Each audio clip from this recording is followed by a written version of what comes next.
সরকার। আমার বাসা হচ্ছে বৈরতিহাট। আবার শুরু করি আবার।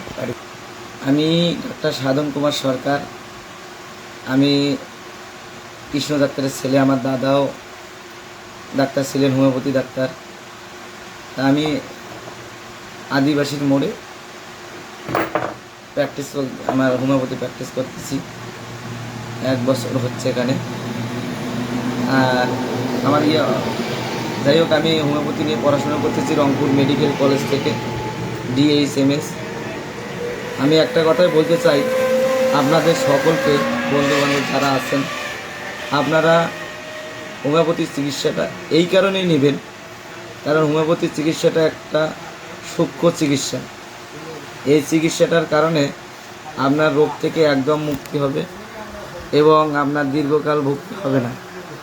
আপনি যে কোনো রোগের জন্যে একবার হলেও হোমিওপ্যাথির চিকিৎসা নিন। আমি মনে করি আপনাদের জন্য অনেক ভালো হবে, কারণ হোমিওপ্যাথিতে আপনার টাকার পরিমাণও কম লাগে এবং আয়ু বাড়ে। অর্থাৎ হোমিওপ্যাথি ওষুধ খেলে আপনাদের অনেকেই বললে যে আয়ু বাড়ে। আয়ুটা কেমনে বাড়ে? যেমন আপনার এলোপ্যাথি ওষুধ খাচ্ছেন, দীর্ঘদিন খাচ্ছেন, আপনার মনে করেন যে খুব তাড়াতাড়ি মৃত্যু হচ্ছে, সেটা আপনার পরীক্ষিতভাবে। আর হোমিওপ্যাথি খেলে হবে কি, আপনার রোগ থেকে মুক্তি পাচ্ছেন এবং আপনার দেখা গেছে আপনি সুস্থ হতেছেন। সুস্থ হওয়ার পরে আপনার আরও বেশি দিন বাঁচতে পারবেন। যাই হোক, আমাদের হোমিওপ্যাথিতে আপনার জটিল এবং কঠিন রোগগুলো ভালো হয়।